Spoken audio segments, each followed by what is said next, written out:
You've seen the work we put day in and day out, challenging myths, debunking old wives' tales, and exposing poor breeding practices. Ugh. We spent years researching, studying, and applying real-world experiences to perfect the art of science of breeding. Why? Because you deserve the best, most accurate information out there. But to keep this mission alive and growing, we need your support. If you found value in the Bred to Perfection live show, take a moment, give us a thumbs up, subscribe, and share our content. It may seem small, but every like, every subscriber, and every share helps us reach more breeders who need to hear the truth, who want to learn what it really takes to create, maintain, and improve high-quality strains. This isn't just a YouTube channel, it's a movement, and you're a vital part of it. If you believe in what we're doing, if you want to help others discover the power of true breeding, help push this channel to the top. Like, subscribe, and share. Together, we make a difference. Thank you for standing with us. Now, let's get to work.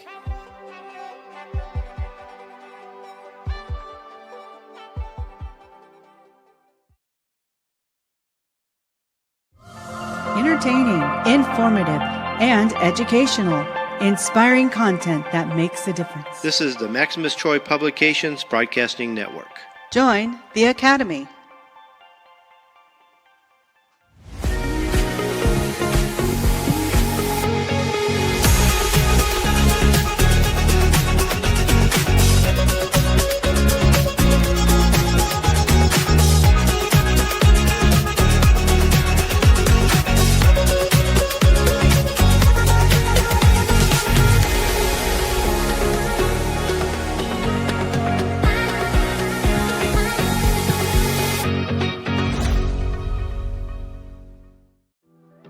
This show is brought to you by the Breeders Academy, where we will help you to increase your knowledge of breeding, advance your skills as a breeder, and help you to improve the quality and performance of your fowl.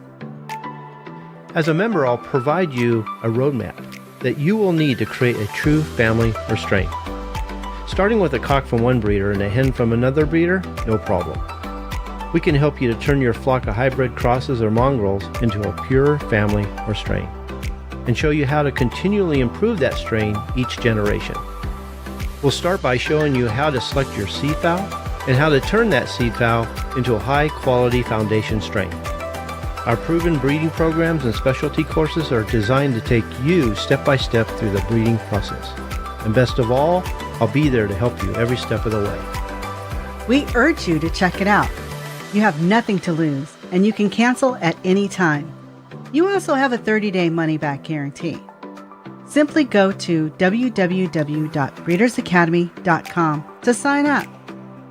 The Breeders Academy will not only change the way you think about breeding, but improve the way you breed your fowl.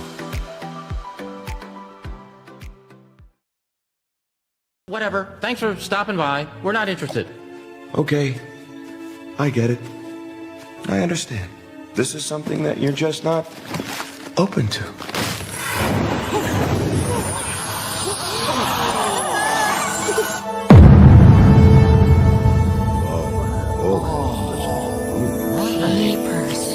What is that?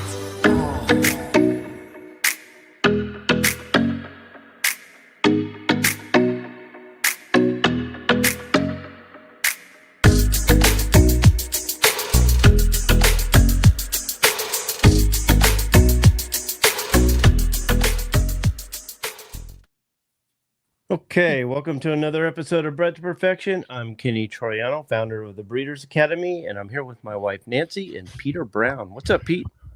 Oh, not a whole lot. I think I kicked the cord out of the computers. Is that what happened? Because I was going to introduce a blank screen there for a second. I was like, I'm Kenny, there's Nancy, and I know Peter somewhere. You know, he disappeared on me. So I thought that was going to be interesting. So. More of being electronically challenged. I got my foot tangled in it and didn't realize it. I'm telling you, you got to have your grandson sitting right next to you. Make sure everything goes well. So, yeah, in a minute, we're going to be talking about coccidiosis, and he's got a new not a new medication, but a medication he wants to talk about. But I want you to check out his website, firststatevetsupply.com.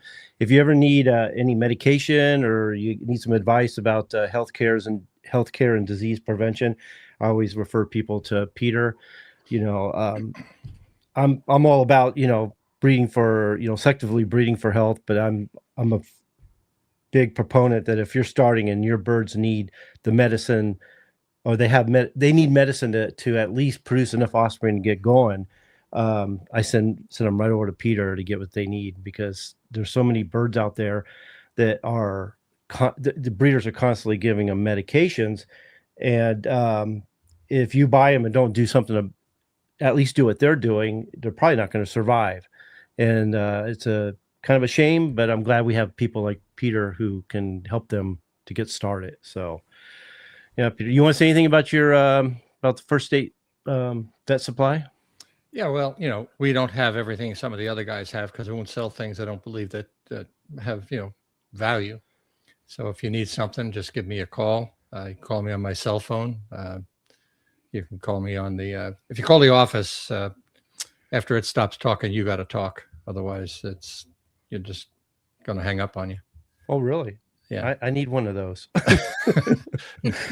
The company has never been able to fix it, so that there's a little space between, like a beep or whatever. So it's the way it is, and I'm not switching, because it's a real pain to switch all the phone lines to something else. It's a VoIP, voice over internet protocol. So these days, if you're not in my, what do they call it, contact list, you're not going to get through. I mean, I never answer the phone. My phone would ring all day. Yeah, what I do is I too don't have I should put people's name in, I guess, so that I could see them when they come up. If people that have already called me and stuff like that. But if I don't recognize your number, I just don't answer. So I'll tell you to leave a message, and that's what you should do.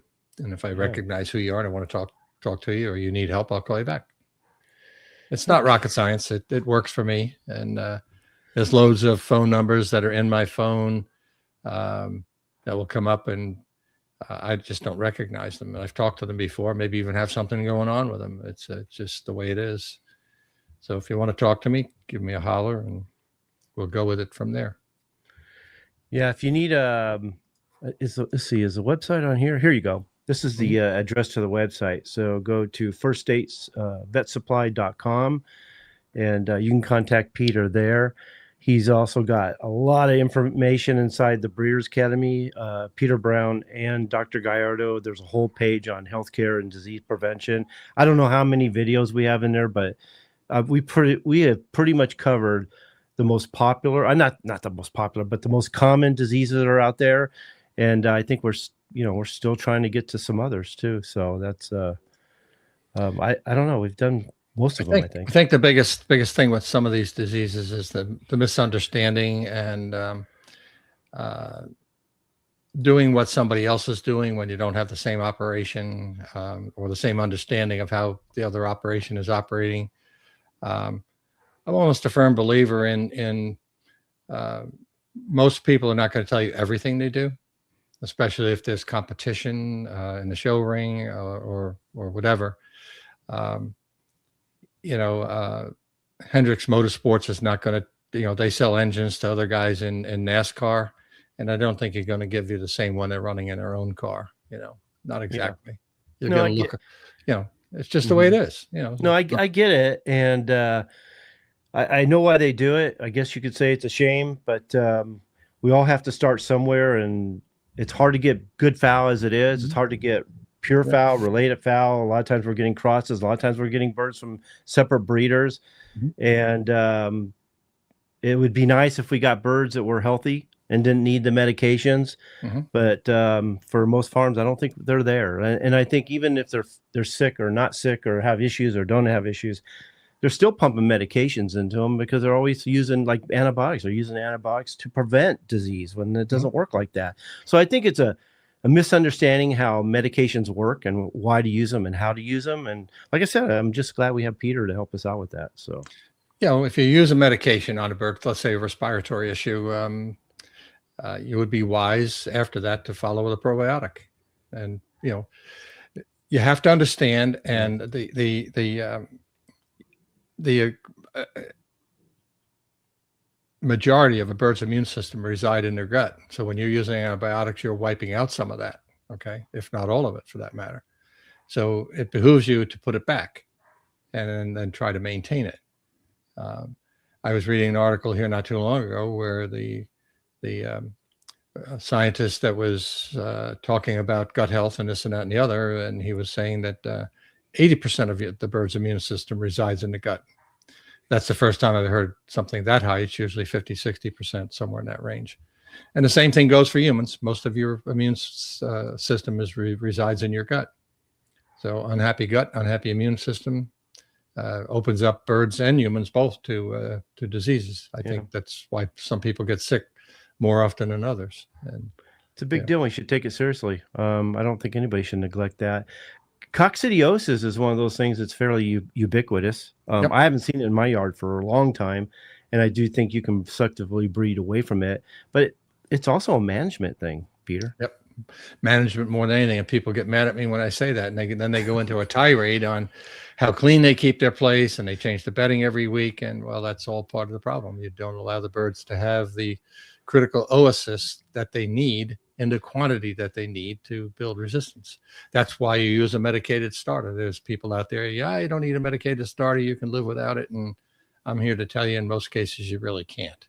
And and I don't want to argue with people. I won't. You do what's good for you. If it's working for you, keep doing it. But I know a ton of people that have done it, and they get bloody droppings very quickly. And so it's all a misunderstanding of how cocci works. Even using some of the newer medications that they're new to the poultry world because they're banned in poultry, not approved. So you want to go into the key factors affecting oocysts and their growth real quick? Yeah. So really the things that affect the growth of the oocysts are two real things, heat and moisture. And that can come from anywhere. That can come from heat outside, hot, and that can come from a passing thunderstorm, and you're using sawdust or shavings or things of that nature that will pick up moisture. And so everything might be going along, fat, dumb, and happy, and all of a sudden now you've got the heat outside, and it's our summers here are ugly. When it gets up into the 90s, we get the moisture with it. We've got moisture on both sides of it here, Chesapeake Bay to the west, Atlantic Ocean to the east. So we're kind of sandwiched in between. So if you don't watch that heat and that moisture and watch for the signs of coccidiosis, and the first thing you're going to see there is the lethargy in birds. Okay, so being smart enough to watch your birds every day and to understand that the first symptom you're going to see is not blood in the droppings. That's probably the last you're going to see just before a bird checks out on you. You might see some light bleeding at first, but it gets pretty severe. And hopefully here tonight, we're going to show you a couple of pictures of some things that are pretty ugly, and then you'll understand it. But it's again, that balance, that fine balance between too many oocysts being in the bedding, and they only take 5 to 7 days, 8 days tops to get going. So you can look at it from that standpoint. Every day you should be looking at your birds. And I know people that don't. I know people that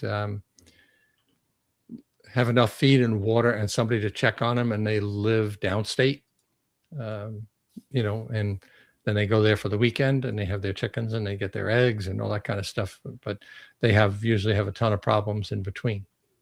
Pretty hard. It's like absentee management. You own a restaurant, but you're not there.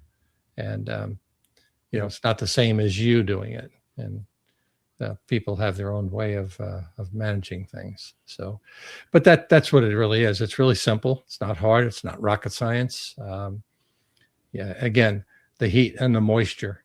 Where do you usually see it first? You're going to see it in a brooder. What do you have in a brooder? You got birds crapping all over the place to give you the moisture, and then you've got them spilling water all over the place, and then you've got the heat of the brooder itself.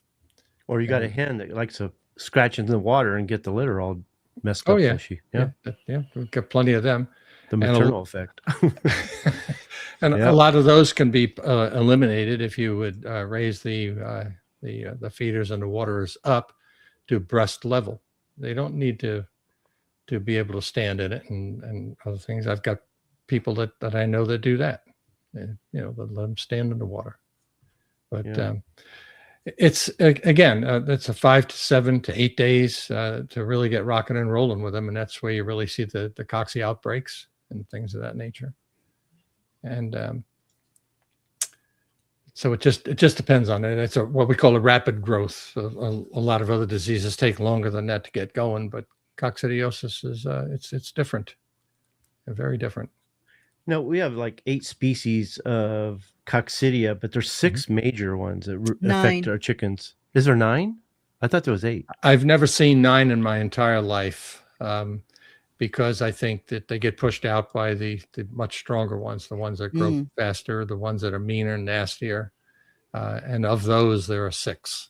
Okay. Yeah. So do we want to talk about those real quick? We can. If What's you want to, Nancy? Well, before you get started, the reason why I say 9, because I was just reading up in Gail Devereaux's. Yeah, I'm giving her a little bit of plug here. Okay. Raising Chickens by Gail Devereaux. And I was reading up on coccidiosis for that, and it was in there. She says 9. Well, technically, looking at this stuff, I think some of the more important takeaways of it are understanding it and knowing that you have it, seeing that there's an issue with the bird before it gets to the point of bloody coccidiosis. That's very hard to recover from. Even the medication that we're going to talk about today, the Baycox, Toltrazuril, when it gets to that point, it's not really effective itself. So you need an alternative. But so we can go into the first one on the list that I have is Eimeria tenella, and it's claim to fame. It's highly pathogenic, and this is the one you usually see the bleeding in the intestine, and that's from the cecal tonsil. So it's called cecal coccidiosis. So it resides in the cecal tonsils, and that would be the one all the way to my right in that picture that's up there. Okay, so is it the one? Okay, yeah. Okay, yeah. So I was like, I'm seeing it up there for some reason. It's real small to me right now, so I can't even read it. It's myself. even small to me. I can't read the upper part, but I know where where it's at, huh? Yeah. Okay. So the next one and on my list is Eimeria necatrix. Again, highly pathogenic, causes hemorrhagic cocci in the small intestine. Okay. Often with mortality, and tenella, the same thing. You can get mortality from that. The next one would be Eimeria maxima. And I'm trying to see your list. I can't see it. It's the second one from the right, the left. It's okay. Yeah. And so it's also pathogenic, causing weight loss and inappetence. They don't want to eat with this particular one. Okay. It in my notes, I have, sometimes mortality. That all depends on how long you let this rock and roll before you decide to do something about it. So, and we'll go back over the symptoms. The next one on the list is the maxima. It's also pathogenic, causing weight loss and inappetence. And then the acervulina. Not as much lightly pathogenic, reduces growth, feed conversion, and nutrient absorption, and that's where you get stunting in birds from that one. And you can have more than one of these. Okay, so it's not like you eeny, miny, mo, pick it out. It's you can have quite a few of them. It just depends on what's in your flock. And I'll go over something else that I think is important. Okay, so the mitis is similar symptoms to the acervulina, and the last one is the brunetti, which is the most pathogenic of the group. Okay. Is it? Okay. So you have weight loss with that one, mortality, and resides in the small intestine. What do you think about the vaccines they offer from time to time for coccidiosis? I sell it. It requires more management than any of this other stuff. It can cause the disease itself, and it covers all of the five, what they consider on the commercial side, the 5 or 6 most pathogenic ones. And it's, I don't recommend it to everybody. There are people that buy it. It has less popularity now than it's had in years past. And you mix it up and you spray it. The claim to fame for the one that I sell is I give you directions on how to get 4 uses out of the same bottle that you buy. So it comes with a separate set of directions, manufacturer's directions for applying it and mine for splitting it. Okay.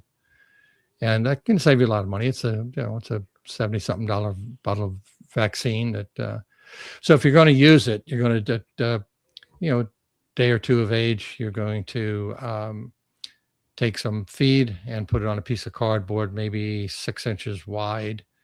And it's good if you starve the birds the day before, like late in the day, pull up the feed, so that they'll be hungry.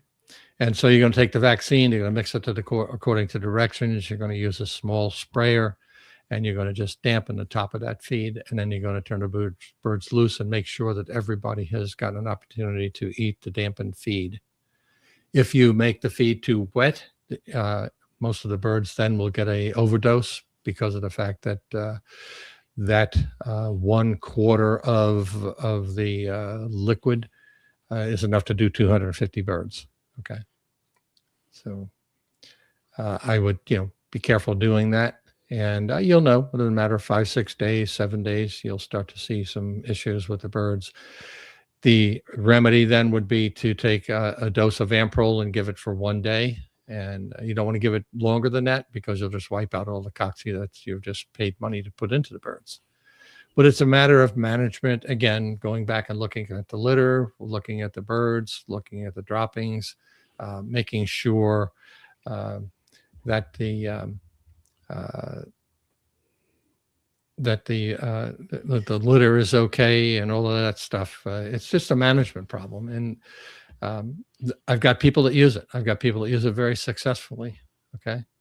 But again, it's just up to the individual. And I would say I'm down to selling, so far this year, I've sold 9 bottles. Okay. And that's amongst, I think, 4 people, to give you an idea. Wow. And it's not even spring yet. Yeah.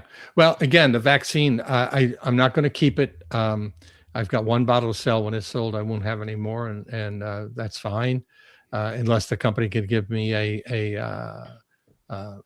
or people want to sign up for it and tell me they want it, and I'll buy more. But I'm not going to do it because I always lose money on it. It's a loser, even at the $70 range of prices. It just costs too much money.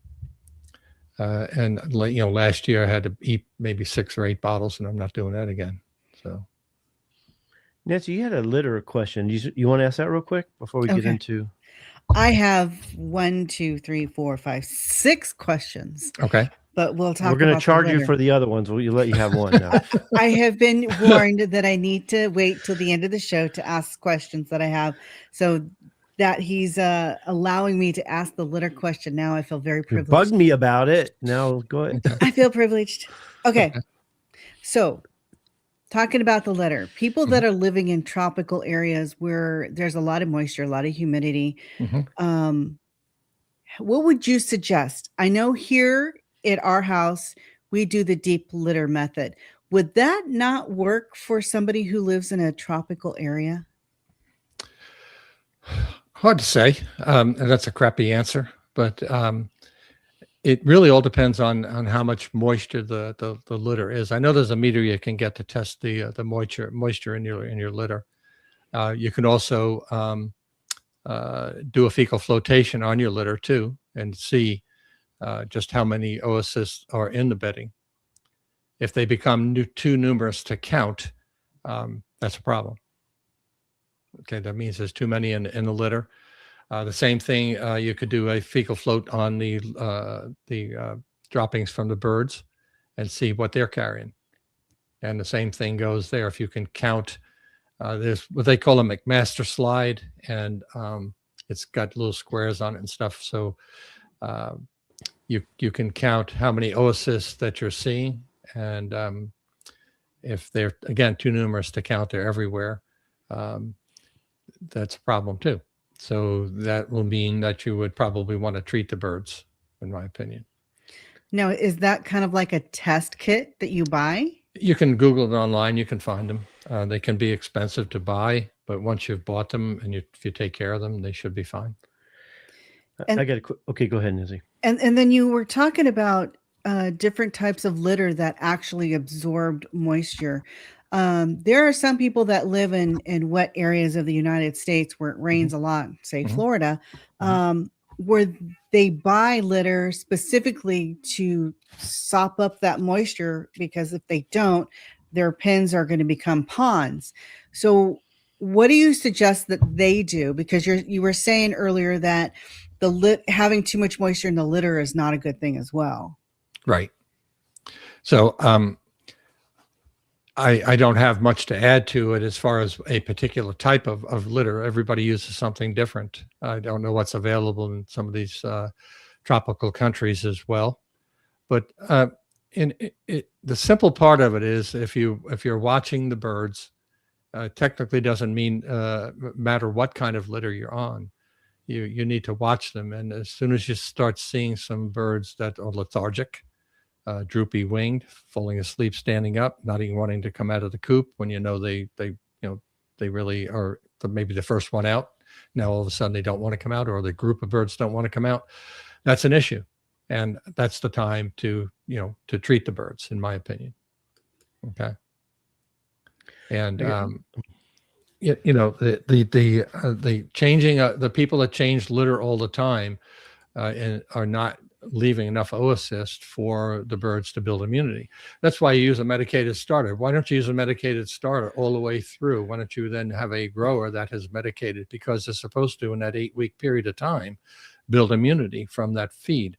So the medicated starter is designed to give them a controlled dose of cocci without overwhelming them.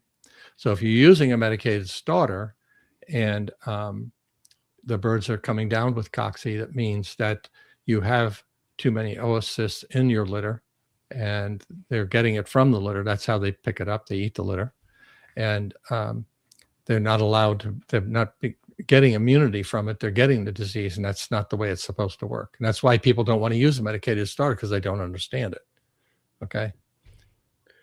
Well, the problem the problem I'm seeing is, a lot of people don't know how to manage their farms properly, and they're getting overwhelmed with coccidiosis, but they're going overboard, and they're doing things in a way that try to get rid of all the coccidia when they need some of that in their body to build the immunity. They're using copper sulfate. They have copper sulfate programs to get their idea is to get rid of all of it. That any coccidia is bad coccidia. I understand, because I deal with the same thing. I can't have cocci. I keep it clean. I do this. I do that. Pigeon people are the worst. They actually will scrape the whole floor down. They use linoleum, a lot of them, and or wooden floors, and then they'll come back with these torches and they'll burn the floor to get rid of the bacteria and the coccidiosis and the whole bit. That just opens the birds up to just more issues. The more sterile a house is, or a chicken coop is, the more open a bird is going to be, because they don't see anything. Here where I live in a heart of chicken country here on the eastern shore of Maryland, and there's chicken houses everywhere. The worst chicken house you will ever have as a person who's raising chickens for a living for the commercial industry is the first chicken house you ever built. You would think that a house like that is pretty much sterile. There's nothing in it to help the bird to build any immunity until a couple of flocks have gone through it. It's got to be seeded down. And so if you're going to seed your house with too many oocysts, or none at all, that's not good. It's not healthy. Here's the other thing. The chicken coccidia is like every other coccidia, is host specific. Okay. So Kenny's going to raise birds and I'm going to raise birds and I'm going to exchange birds with him. We both more than likely have different species of coccidia in our flock.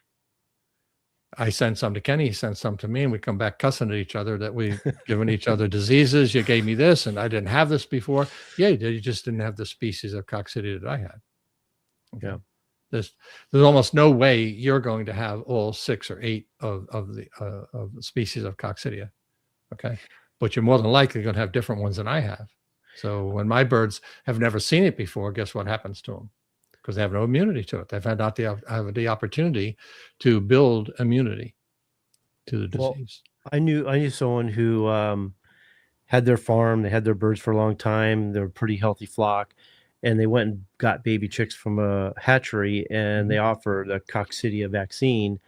And those birds grew up. They integrated those birds into their yard, and all of a sudden, those birds were healthy, but all his birds were all getting sick with coccidiosis, like you wouldn't believe. So that he brought in a species of coccidia that his birds wasn't used to, and it took him a while to get through it because he was losing birds left and right, and it took many years to get to a point when they were immune, or not immune, but resistant to the coccidia that was in their yard now, the new one. Yep. Happens all the time. Yeah. I deal with that on almost a daily basis. Coccidiosis is probably one of the number one problems that I deal with. Okay.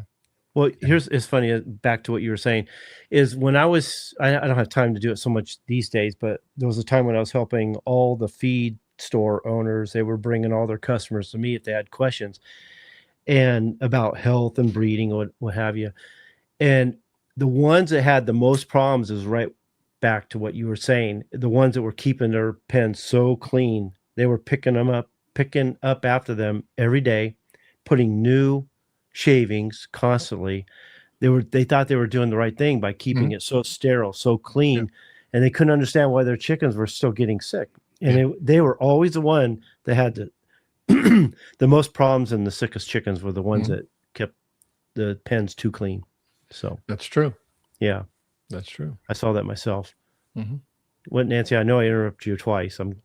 It's okay. I can see it on your face. Question. I wanted to beat her to the punch because I knew I'd forget if she did. No, it's fine. I have my questions written down. So, honey, if you need to interrupt me or tell me to hold on, you got a deeper thought to think about, it's fine. So back to the coccidia. Being that there's 8 or 9 different strains, do they all play well together inside the intestines, or are some they all ones? as the chart shows you, they all live in a different place, so they don't live together. Oh, that's right. Somebody wasn't listening. No, it took me a minute to figure out the red spot is where to understand the picture here. The red spot is where they live. I was thinking, is that blood? I was just what is that? You laid it up so well for me, I had to take it. So. No, that's great. But if one does creep into the area of the other, are there some? Because you said there are 6 like really strong strains. There's 8 altogether. 6 that are major. Yeah. Problems, would they overtake the weaker type of protozoa? I don't think that they're going to migrate where they don't belong. They just it's not like they go where they like. Okay, yeah, we're going to stay in one spot. So if you look at the chart, you'll see where they reside. And most of the time, I've seen a zillion reports of coccidiosis. At no time do they ever go and type it for you.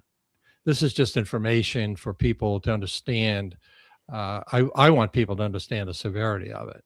That's why I gave you folks those 3 pictures to put up whenever you get a chance, if you want to. Just tell me what you want me to put up. I'll put them up.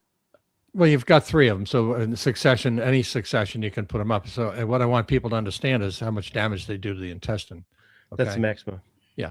So this is maxima. This is a pathogenic type, and you can start to see on the picture the red spots and stuff, and up the top you'll see more red coming in on that one. You can go to the next one, Kenny. Okay. Okay. And this is necatrix, and you can see how the intestine is starting to turn red, and all of the the red that's there. It shouldn't be there. And that's really not severe. The next one is really nasty. Okay. Oh, wow. This is tenella, showing you that the bottom part, that's what the intestine looks like when it's normal. And up at the top, the tenella is highly pathogenic. So that bird's done. I mean, this is on a necropsy, no doubt, but at the same time, the other cecal tonsil doesn't look so hot on the other side. So when you break it open like they did on that one, it's inside the bird's cooked. It's done. So when they do a necropsy, they don't tell you what kind of coccidia you have. They just tell you have coccidiosis. Yeah, it's not important. Huh. It's important to maybe one of the big poultry companies that's doing something with it. But I see no value in knowing what, other than seeing something like this to get your attention so that you'll understand how bad cocci can be. So if you're doing a fecal flotation, are the eggs for the various coccidia different? No, they all look the same. Oh, wow. Yeah. Yeah. So I see no value in knowing whether you have, maxima, tenella, or, necatrix or whatever. The value is in understanding that you have coccidiosis, and this certainly can be one of them. If you see blood in the droppings, and I see plenty of them, people send me dropping pictures all the time. And it doesn't have to be everybody in the pen. Sometimes it may be the weakest bird in the pen, but no, when I do seminars and stuff, this is the one I lead with, because I want to get your attention. I want you to see it. I want you to see how nasty it is. And it's because it's so easily preventable. It looks like grape jelly. Yeah. Oh, Kenny. Even if you were to catch this maybe a day before this bird was necropsied, maybe 2 days. Okay. This bird would probably be stunted the rest of its life, because the intestine is not going to go back to normal. It's being destroyed. So it's important to understand that part of it, and that's like I say, that's why I sent these to you to get people's attention as best we can. So this Baycox, you want to talk about that now? Because I've never heard of it before, and you say it's been around for quite a while. Yeah. So we did the diagnosing part. You want to do that real quick? Well, I was going to ask you to do it, but we kind of did it when you were talking about the various coccidia species. So I think the only one we didn't say was, feathers are ruffled up and they act like they're cold, or act like they might be chilled, especially baby chicks. Baby chicks will really hunch up and pull their head in. But other than that, you don't really need to do a fecal float. I mean, if you want to do it, it's fine. You can go online. You can find the. You technically don't even need a McMaster slide. I think you can do it in if you have a microscope, you can just do it on a slide, and you need the fecal flotation solution. You can make it yourself. It's sugar and something else put in some water. You don't need to buy it. You can buy it online if you choose, when it's already made up for you. There's some other substances they use for it. But you don't necessarily need to do it. If you're looking at your birds every day, most people will they know every bird, unless they've got 100 birds. They know if they've got 15 birds, they all roost in a certain spot, and you can look through the drops. I always tell people to become a poop inspector, because you can see worms, you can see cocci, you can see those kinds of things in those droppings. You can see how good the droppings are. You can tell how digestion is going.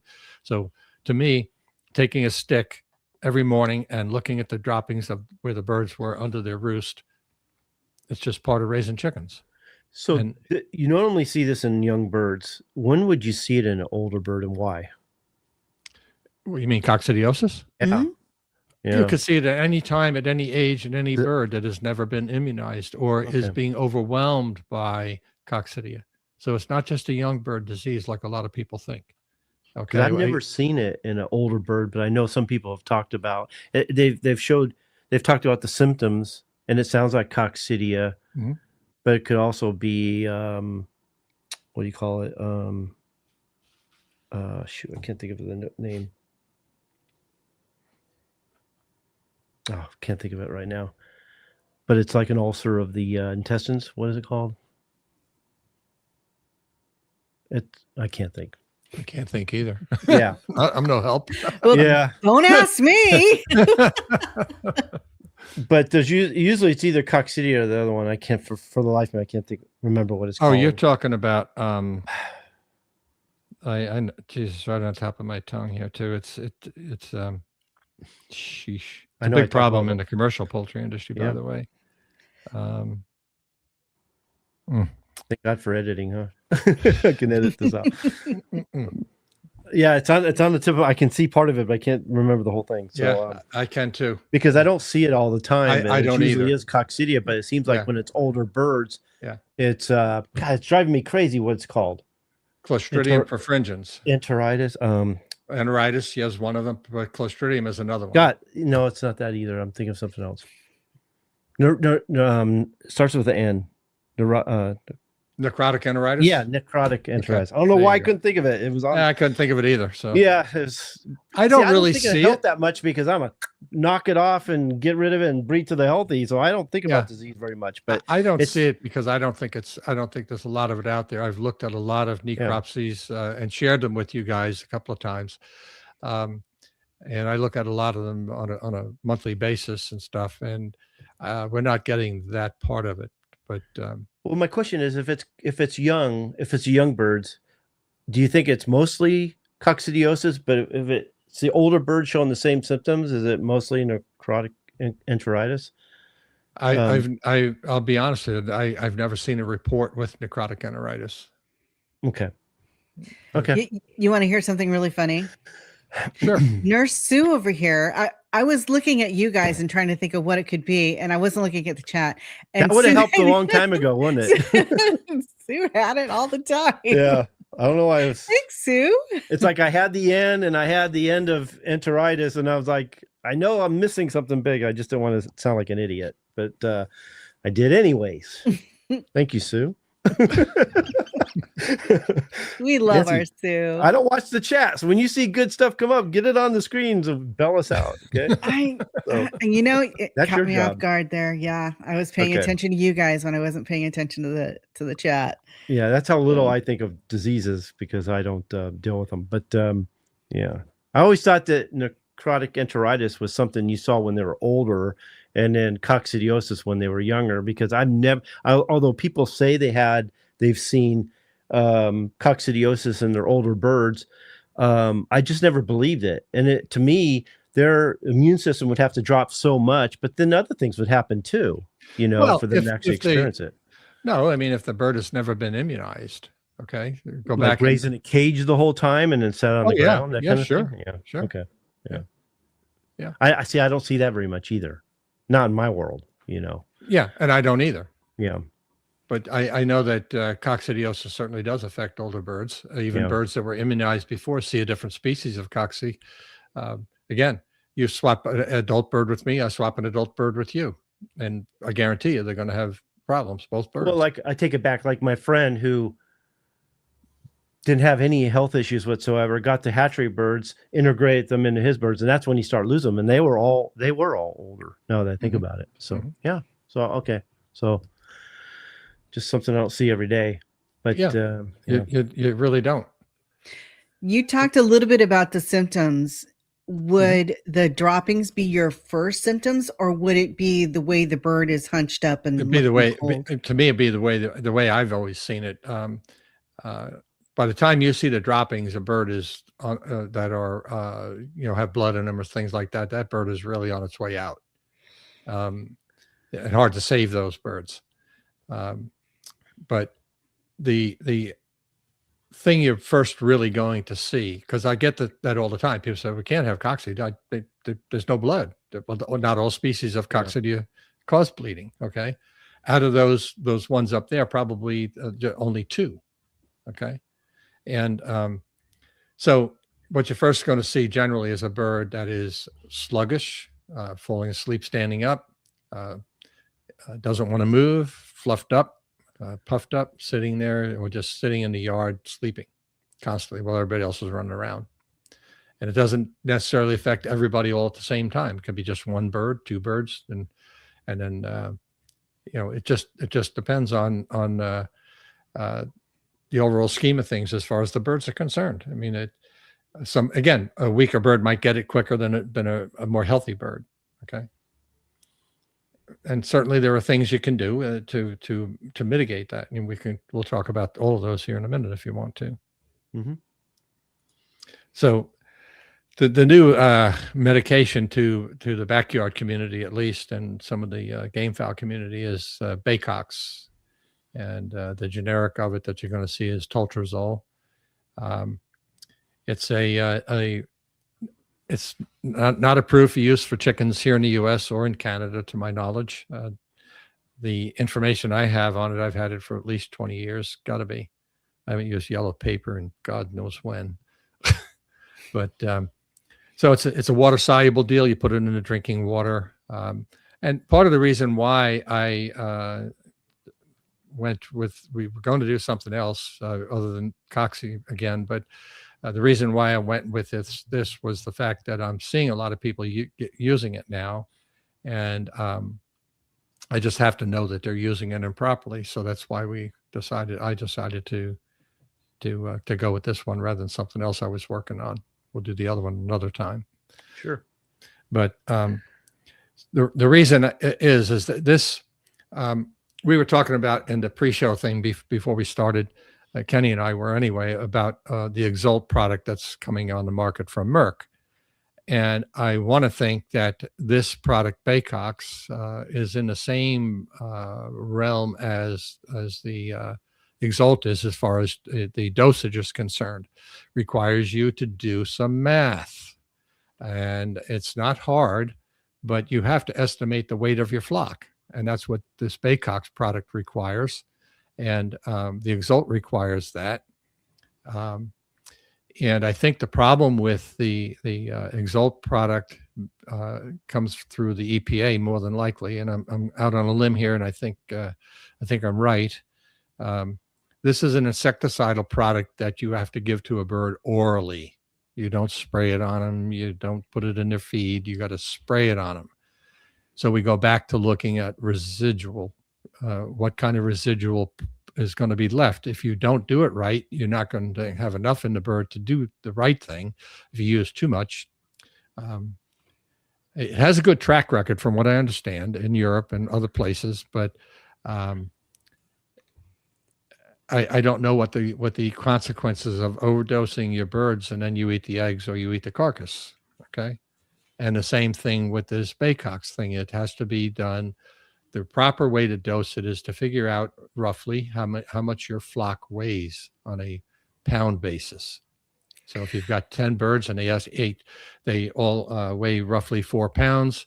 Don't have to be super accurate, but you got to be at least close. Okay. So that's 40 pounds. So then you have to do just a little bit of math to figure out how much you need to give them.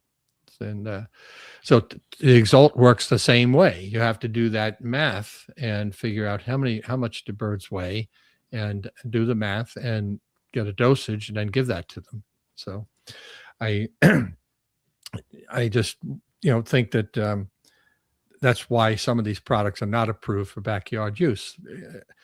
During the pre-show, Kenny and I were talking as well about the Safeguard wormer that came out. Well, the damn thing is a nightmare to use for most people, especially if you got a small flock.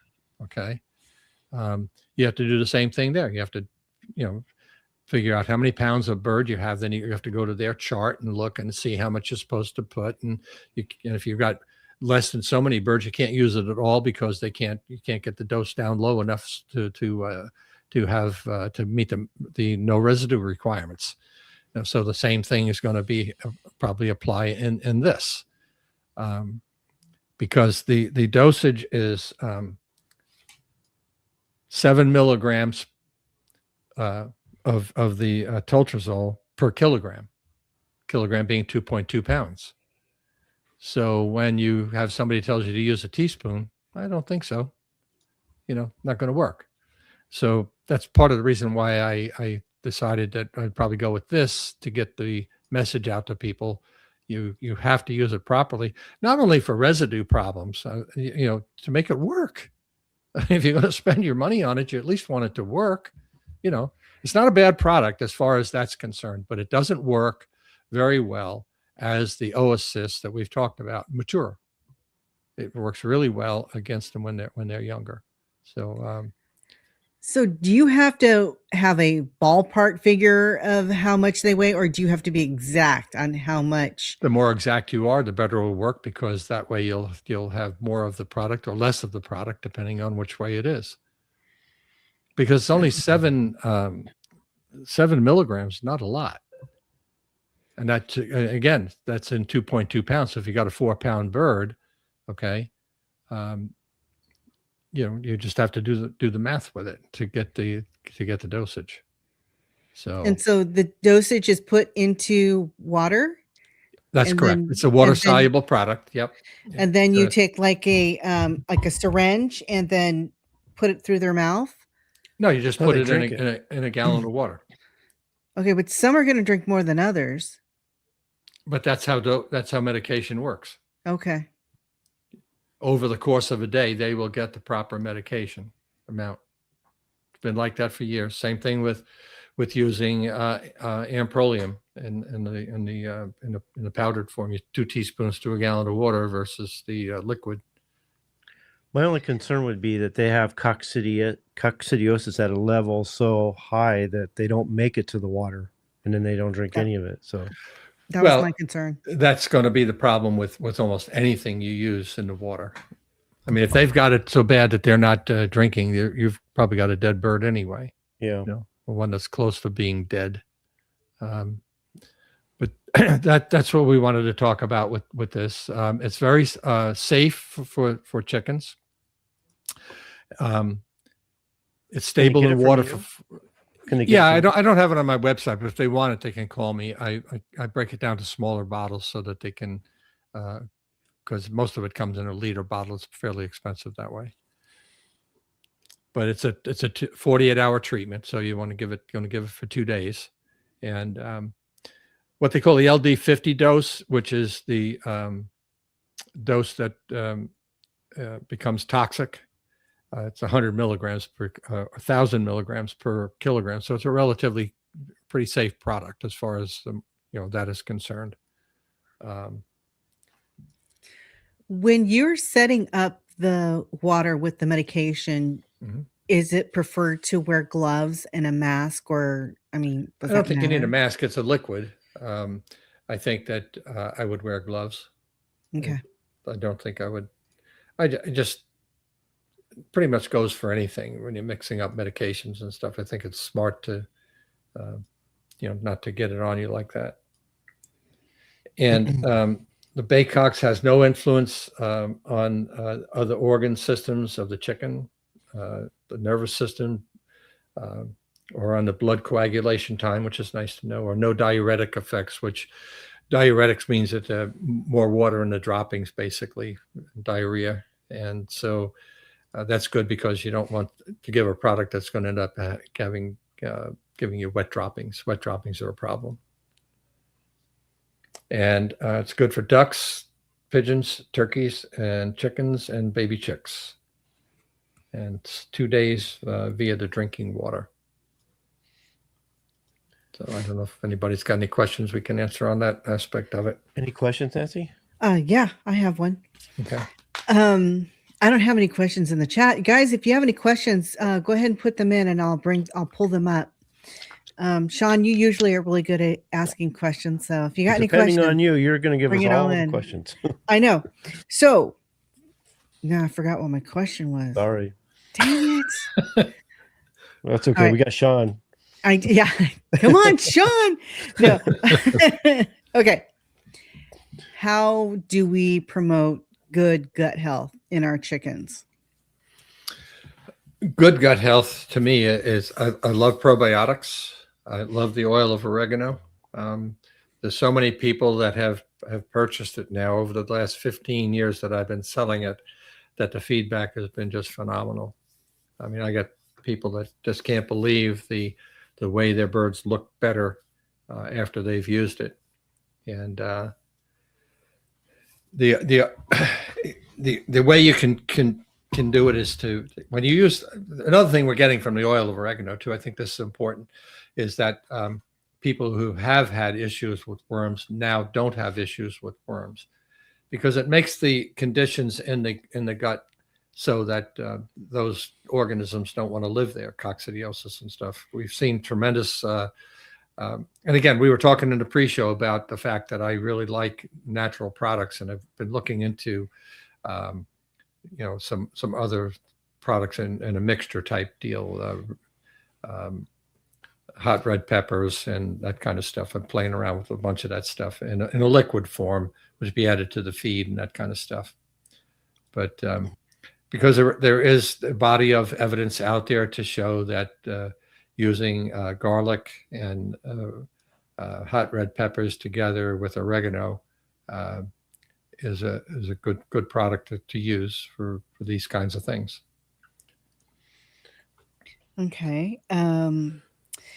If you have a farm and say your pigs, you're dealing with coccidiosis in the pigs, and the chickens go in the pig pen and they start mewing around and eating off the ground, can they get the protozoa from the type of coccidiosis that a pig has? No, it's what we call host specific. Yeah. Host specific. Okay. Yeah. The species specific. Yeah. Way. So species specific would mean chickens, ducks, and geese, like any fowl? Chickens, ducks, pigeons, hawks, horses, humans, chinchillas, whatever. But what I'm asking is the type of coccidiosis that a chicken can get, would it be the same for a duck, for turkey, for a pheasant, a quail? What do you mean? Because we have specific medication for chickens that get coccidiosis.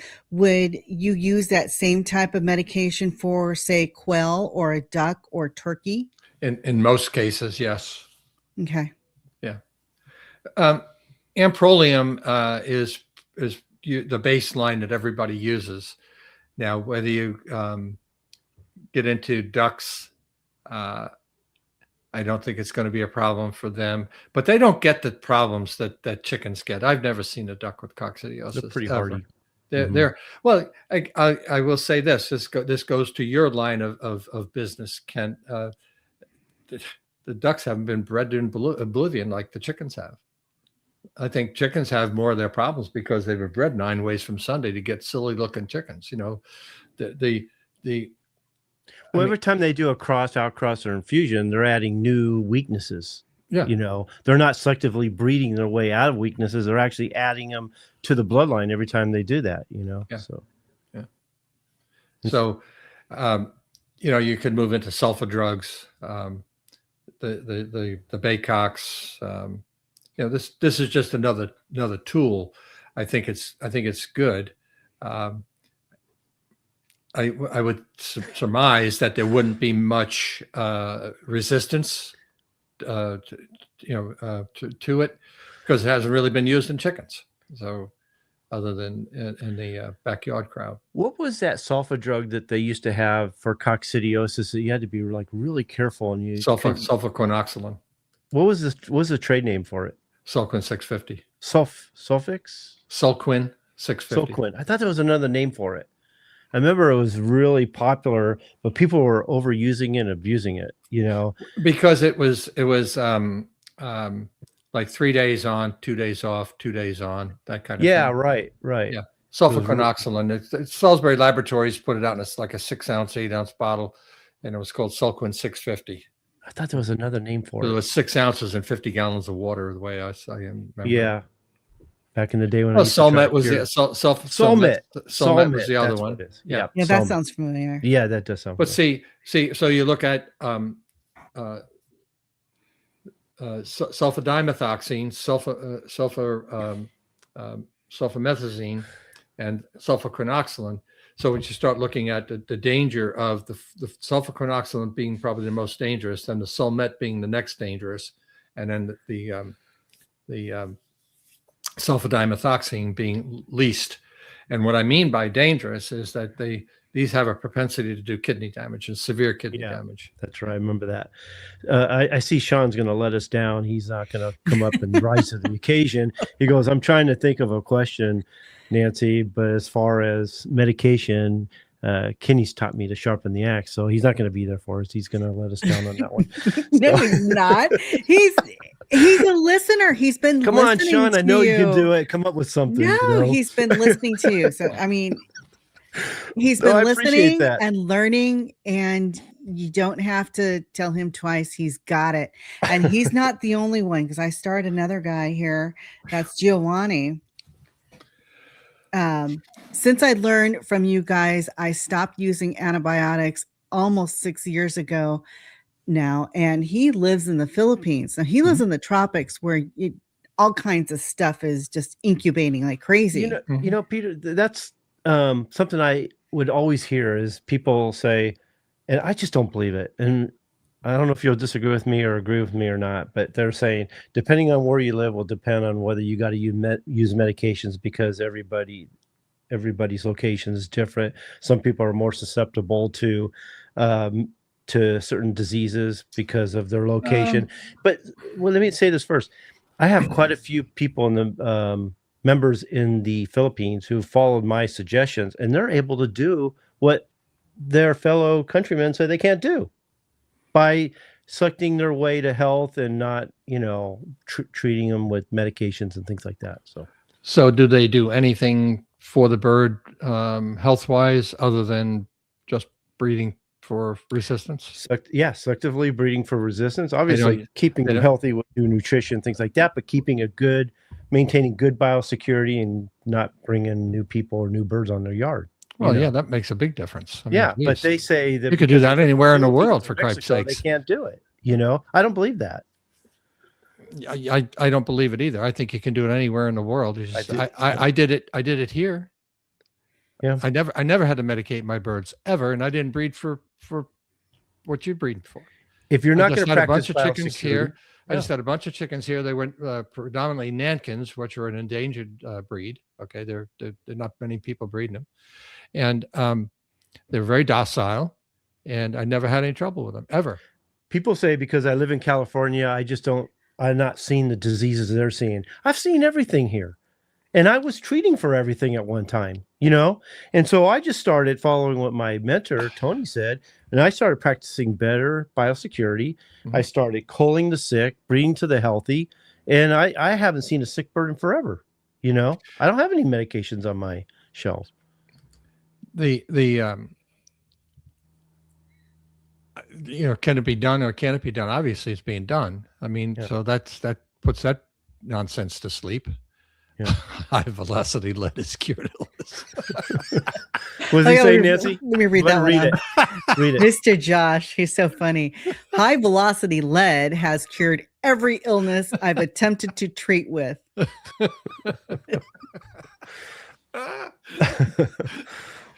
Yeah, but that can get expensive. Not for the lead, but for the bird you had to put down. Yeah. Especially when you get into some of the gamefowl and stuff. They're pretty high dollar, Okay. Yeah, but they're not worth it if they're sick all the time. You know what I mean? So go ahead, Nancy. So I guess you guilted Sean into coming up with a question for you. Okay, he's got one question. If you use a medication for coccidiosis, or even worms, would you recommend using a probiotic after the treatment? If so, for how long? Shouldn't it be a regular thing they do all the time? I mean, well, you can't give it every day because most of the time, if you give it every day, you end up with diarrhea from it. So no, but it should be something you practice. Yes, on a regular basis. So. I'm a big probiotic fan. I believe in that wholeheartedly. I also believe in the oil of oregano. I know people that, like I said before, that use it and can't believe that the results they get with it. So, and it's easy to do. That's the funny part, and it's not. Look, for about 30 cents a gallon of water, not even. Okay, you put oil of oregano in the damn water, and you get healthy birds. I mean, you don't have to jump through a bunch of hoops. I think a lot of people have healthier birds than they think. It's just that when you expose them to all these different pathogens that are out there, um, especially those that want to go to the swap and those that will buy any chicken anywhere, anytime, that's crazy. Okay. It just is. And again, going back and looking at the immune system, it resides in the gut of almost every animal on Earth. So if you're not going to keep your gut healthy in your chickens or yourself, you'll pay the consequences. It's just really simple. And if you must use a wormer, go ahead. I don't sell much wormer anymore like I used to. I mean, and I have available to the large bottles of Safeguard and all that kind of crap that are made for chickens and whatever. But I think people are getting away from it once they're learning how to keep a bird healthy. Yeah. This idea of worming your birds every 2 weeks or every month or every whatever, I just think you're intoxicating your birds and poisoning them. They just don't need it. And you want some worms in the body. They need to have that for a healthy gut to build immunity. So their body can naturally fight a worm infestation. And if they're that sick where they're infested, then to me, that's a weak bird. You definitely don't want to breed to that bird because it's just going to pass that weakness to its offspring, Well, and I also believe that if you're a good steward of your birds, you'll know when they have worms. And if you're treating for worms, if you have to, treating when you first see them rather than waiting until the bird has been overwhelmed by them. I mean, I have somewhere photographs of an intestine that's been opened up from birds that had just plain roundworms, which are not really all that bad. Out of all the worms, they're probably the least, pathogenic. But when you open up the intestine and you've got worms in there that are 2 feet long, 3 feet long, and they're bundled up like you had knitting yarn, for crying out loud. I mean, it's just crazy. Yeah. Yeah. Let's talk a little bit about oil of oregano because you've been mentioning it a couple. And they can get that times. From you, right? Right, Peter? Yep, they can. Yep. How do you go about ministering it to your flock? Okay, it goes into drinking water, and the nice part about it is it doesn't. It's not a slimy mess like regular oil of oregano. It's totally different. It actually looks like skim milk in a bottle. Very aromatic when you open it. And it's a 2-ounce bottle. It's $32.95. That'll do 100 gallons of water. And I sell it readily. It's been a really good product, not only for the company from a money making standpoint. I make money on it, but it brings health to the bird. That's the nice part about it. And people do see after using it for even a few days. I've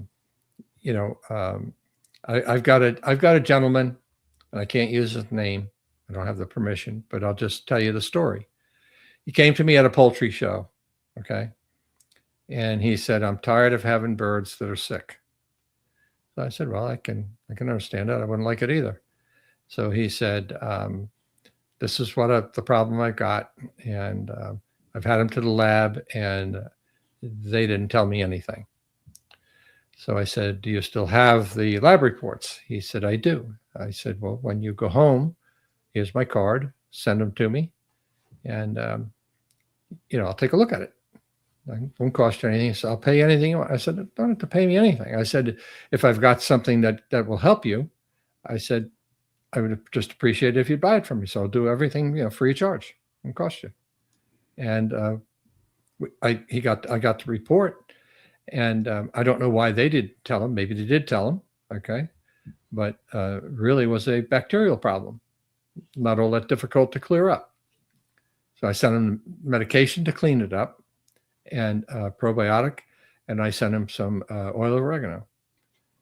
And once he started using the oil of oregano, he came back and he bought more. And he wanted, I will sell it to you in a bigger bottle if you want it. So you can buy, but it's not on the website that way. But if you want to buy a bigger bottle, I'll sell it to you that way. We'll talk about price and all that kind of one stuff. drop per gallon, right? 6/10 of a cc. It's 0.6. I even give you little 1 cc syringes. They're all graduated in tenths with numbers, so you could see it, so you don't have to count the lines. Okay. I saw a guy one time on the internet pouring this stuff into the chicken's mouth. No, I wouldn't do that.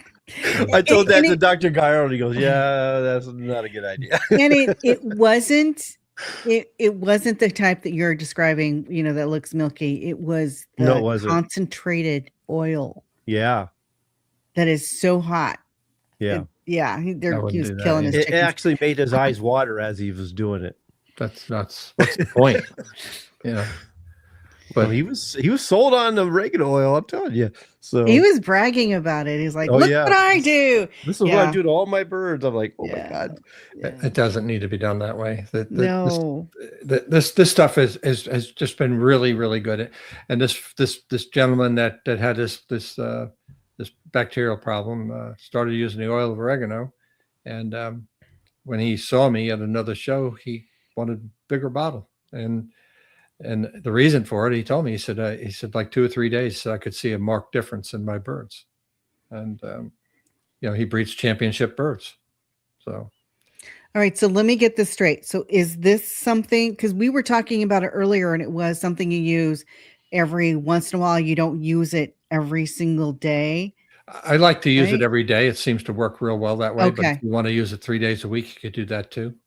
Okay. But I have people using it every day, and they're just tickled with it. I mean, you got to change their water every day so that it isn't a burden for them. It's not like something they have to do, outside of the, like an extra thing is going to take you forever to do and all that kind of stuff. So what about baby chicks? You give it to the baby chicks too? Any age bird, doesn't matter. Okay, so Spazgetti is, he lives in Western Australia and he can't get it locally. Mm-hmm. And he hasn't even been able to find it online nearby. Yeah. Can he get it from you?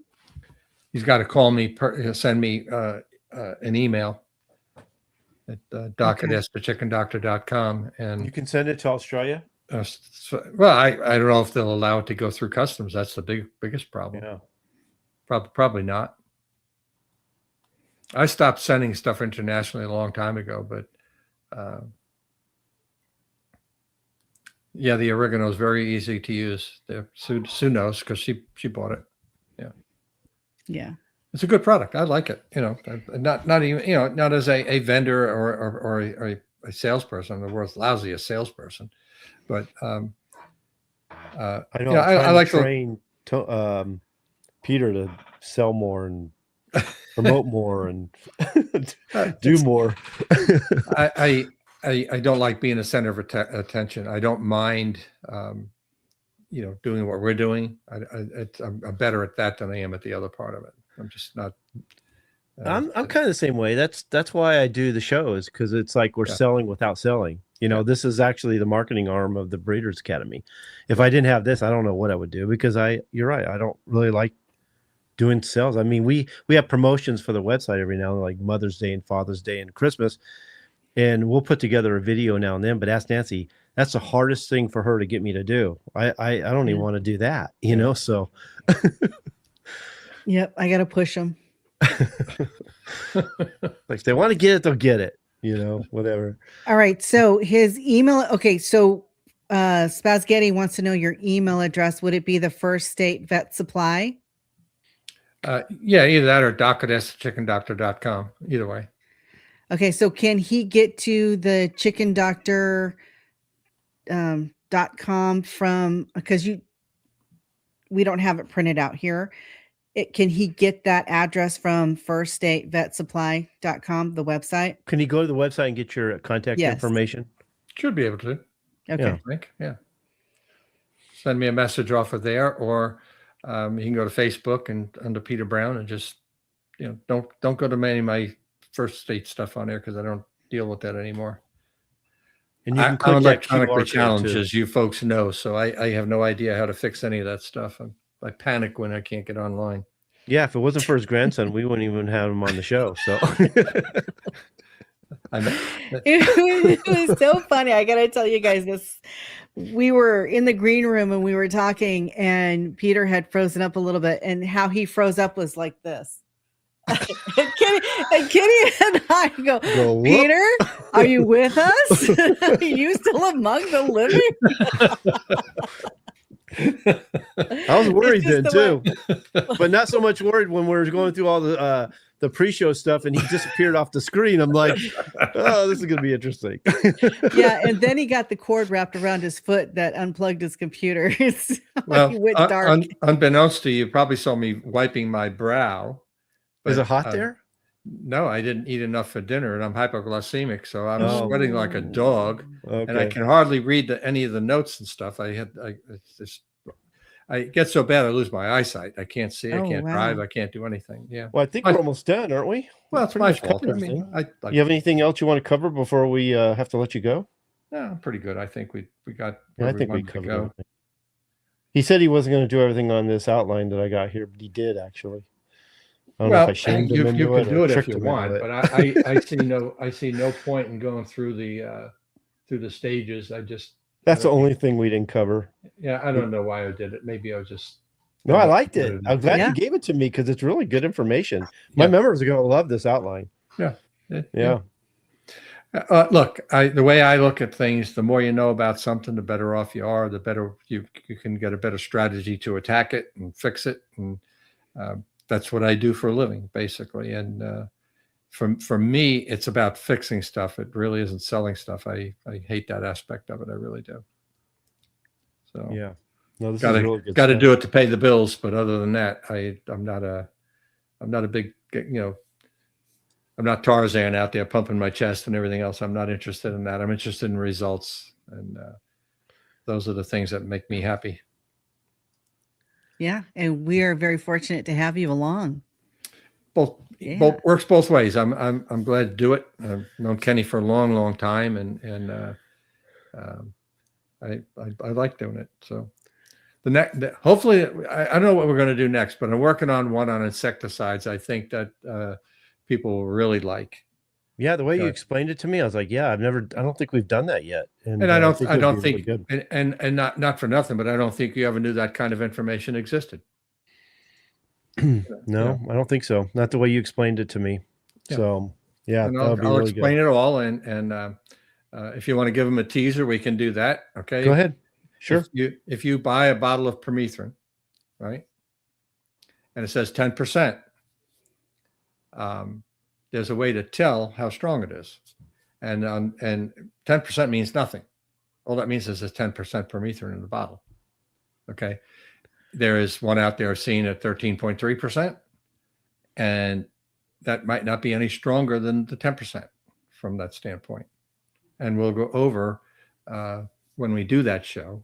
It may not be the next show, but because I've got just got a bunch of information in on Exalt. I've got the whole lowdown on that, and it's huge. And I just haven't had time to read it cover to cover. So, but it's pretty cool to have that kind of information to add into this. And we'll talk about other insecticides and the natural stuff and all that kind of junk. So I've got it written, some of it written down. And the way I work is by writing it down first, and then I will go over that, scratch out what I don't want, make it around, and then I'll put it into a written document and see how I like it. Yeah, no, I love your outlines. When you send them to me, they're really good. It reminds me when I was a kid, the history teacher would say, okay, this is your assignment. Go to the library, get the information. I would just sit there and sit there. And then he'd finally walk over to the chalkboard and write down exactly where to get it. I'd write it down. Boom. Got it. Saved me all kinds of work. Once I understood how he did things, I was good.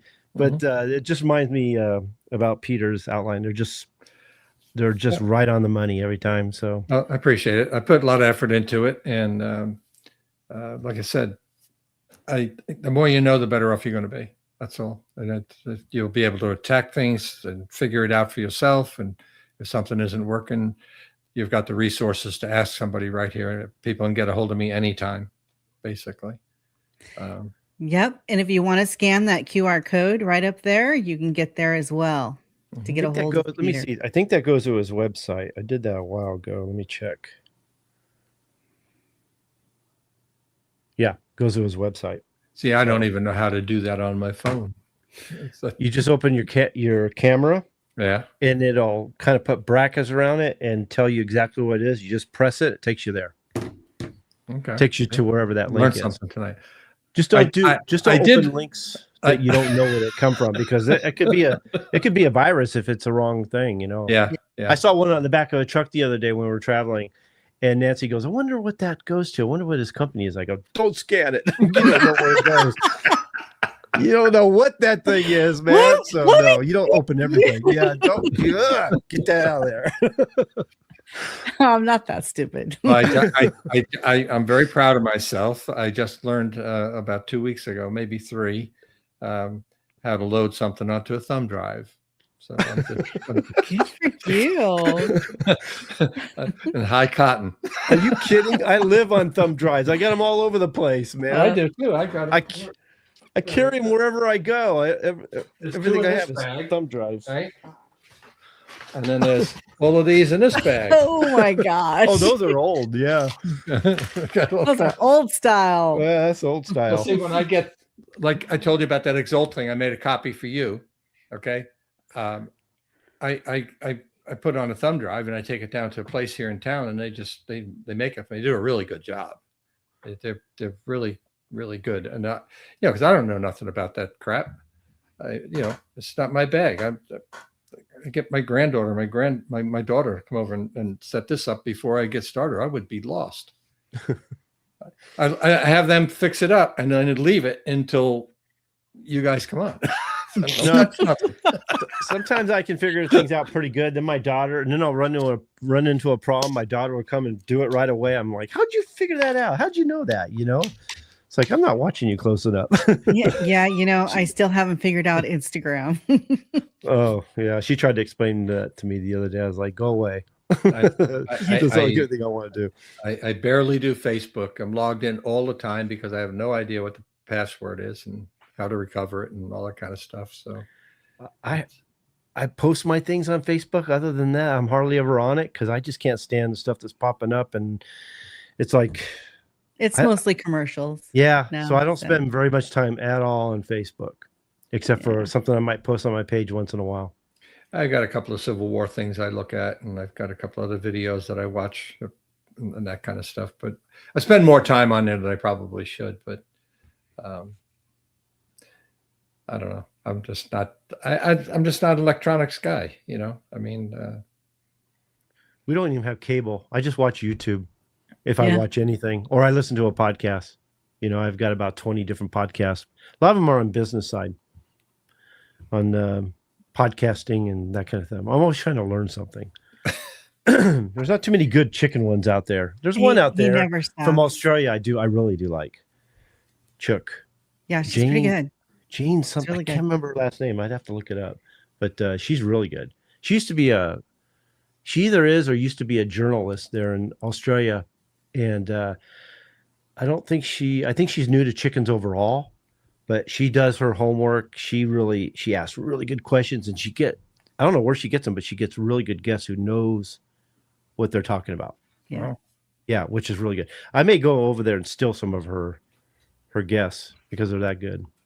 Can we let you go? No, I don't care. I'm fine. Okay. You're worrying Sue. It happens. It happens sometimes at the office because I'll skip lunch, and by 2 or 3 o'clock I'm falling apart and have to look for a piece of candy to bring me back into reality. I'll get something. I'll go eat some peanut butter after I leave here. Yeah, we're almost done. I told Nancy when we were first sitting down, I go, "Don't be surprised if this is a 2-hour show because this outline is really good."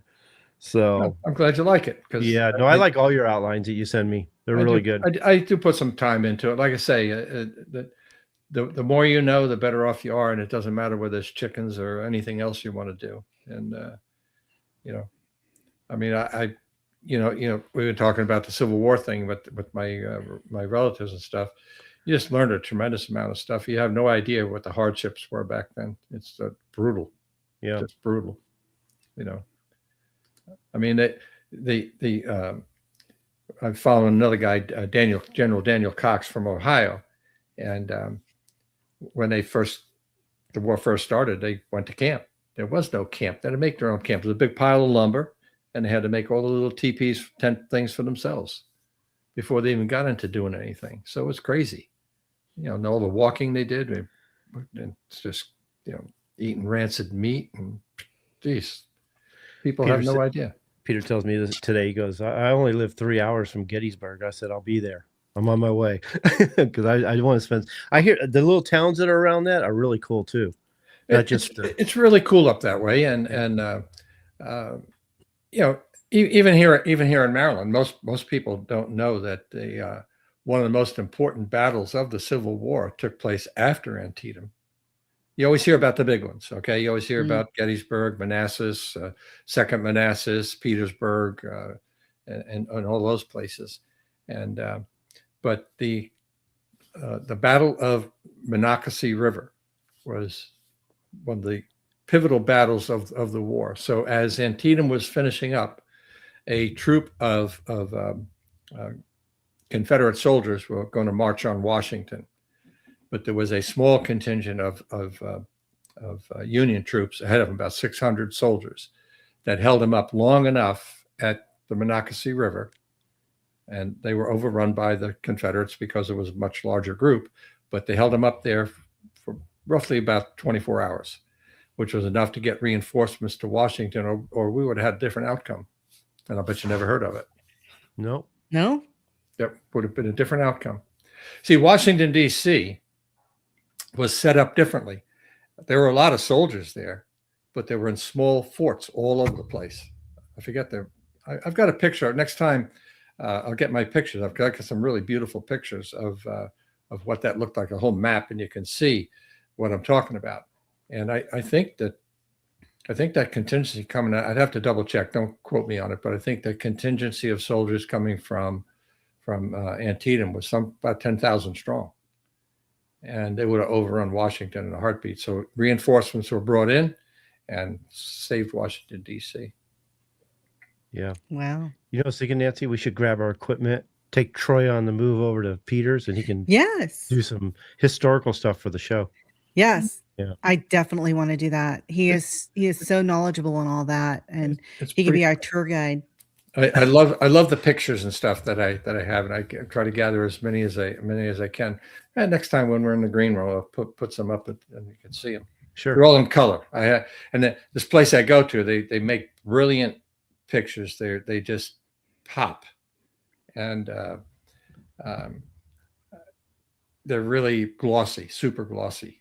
And I really like it, and it just does a lot. And I could show you, so back in the day, they didn't, they weren't educated. Let's put it that way. The majority of the people were fighting the war as in the trenches were just not educated, and so when you're doing research, you have to make sure that you have the proper spelling, because like when they fought at Cold Harbor was down in Virginia. That's another one. Okay, it was at the end of the war, and if you want to read about it, you can read the book of Cold Harbor, 1864, not war but murder. That's what they considered part of, I guess, mainly because they didn't feel it had to be fought and people died for nothing. Okay, but anyway, I forgot where I was going with that. Where was I going with that? Nancy, you interrupted him. No, I didn't say anything. You went, no, that's okay. I'm tangled up in the wire here. I'll pull the damn plug out again. just blame me. I'm used to it. But this is how our shows go. Whenever we talk with Peter, we go from chicken diseases to history. No, I like it actually. If you would transition from different topics. If you would like to read about Antietam, if you're a reader, either one of you, they're big books. But if you want to read it, I'll be glad to give it to you, because I bought a couple of books, and I'm a book freak. I don't always read them after I buy them. So is Tawny. I have all kinds of books on the floor here in my office. My office is always a wreck. The bookshelf, most of the books have been taken off, and they're on the floor, in the living room, on the floor, wherever I decide to leave it.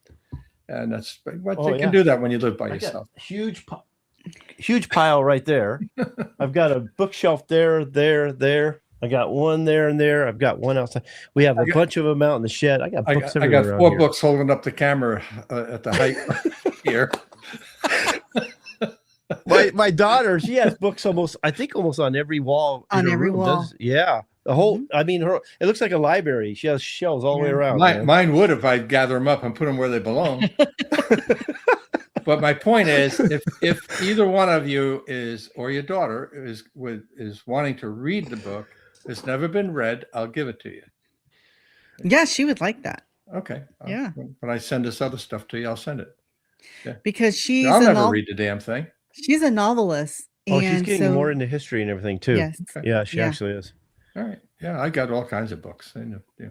There may be a story there that she can, pin off on. She's like an encyclopedia. Forget ChatGPT and Google, man. You just ask Tawny.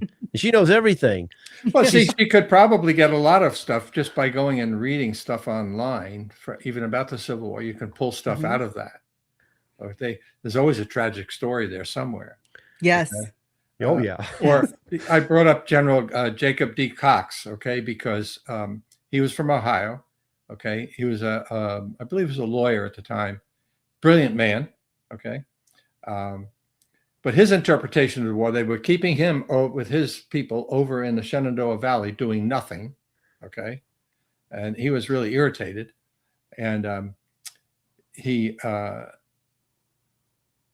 book I read was Letters to Lilith, which is his wife. And he was complaining to her about all of the things that were happening. And he had a crack group of troops. So his idea was, okay, because he was so enthralled by all these other generals and stuff, from the standpoint of they're the big shots. And when I meet up with them, my crack troops and their crack troops, this will be over in no time. Well, little did he know he's the only one with crack troops. Oh, no.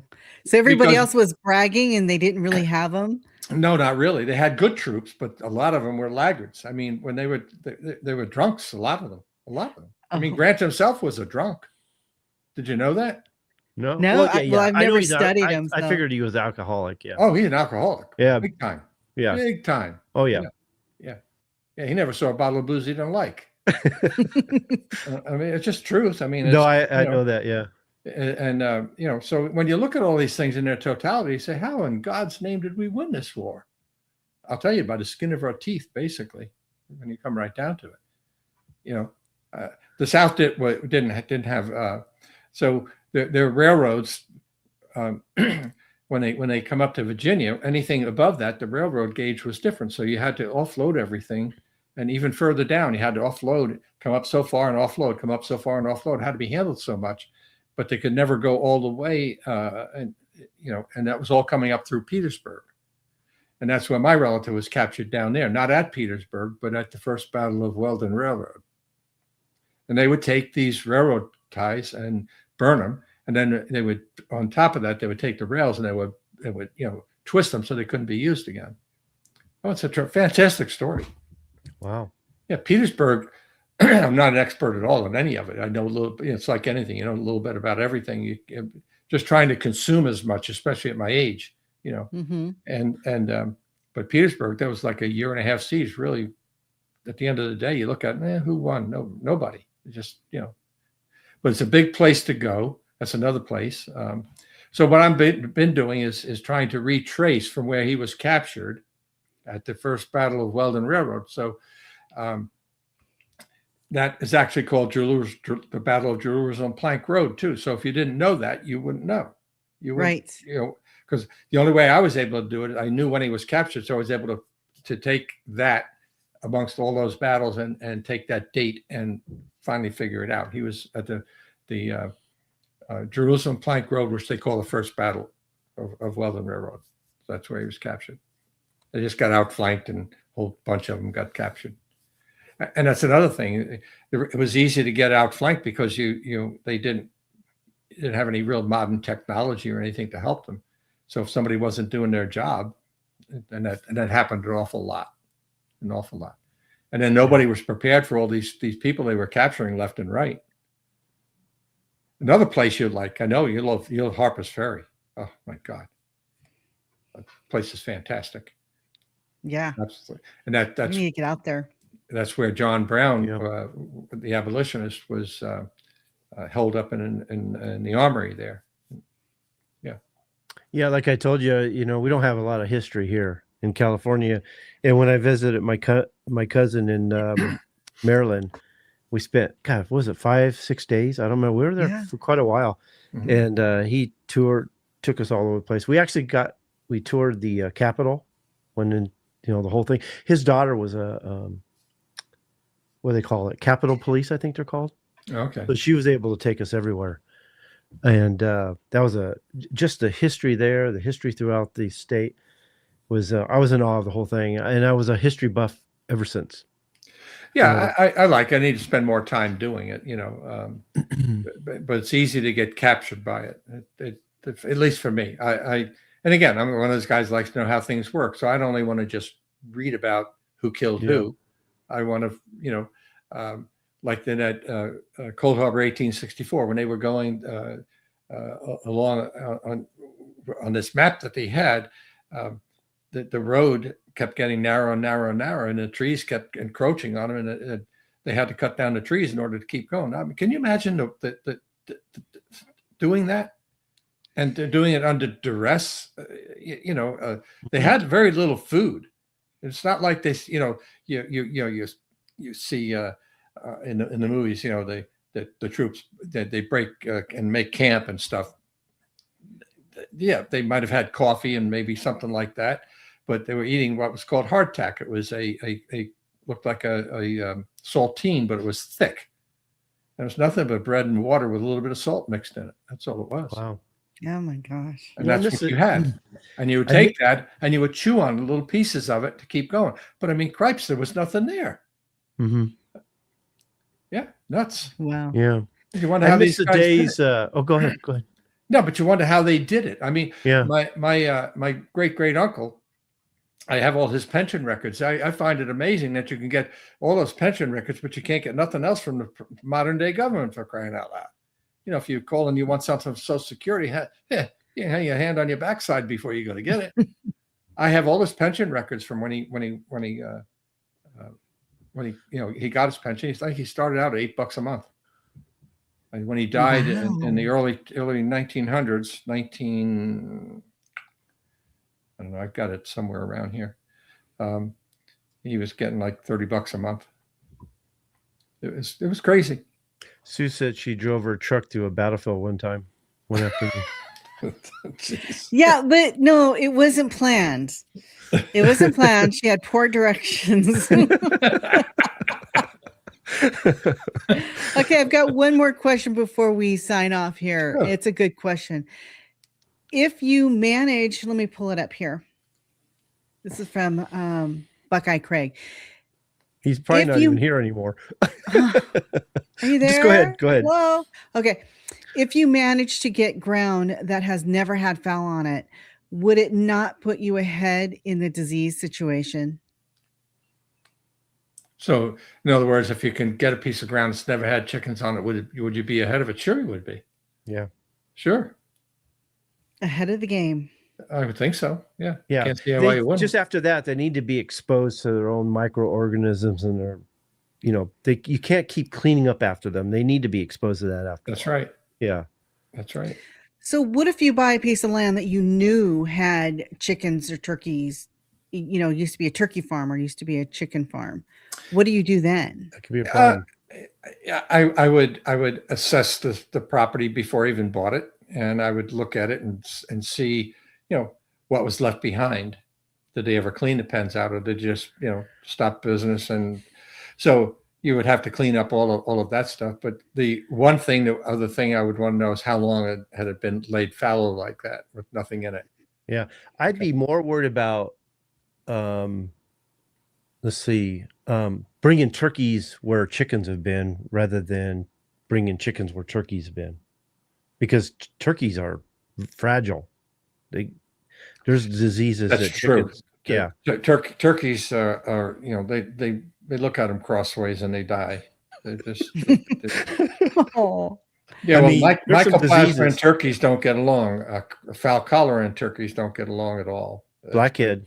Yeah, blackhead too. But Yep. see, the oil of oregano will stop blackhead. Will it? Actually prevent it. That's how I first started out with it. And I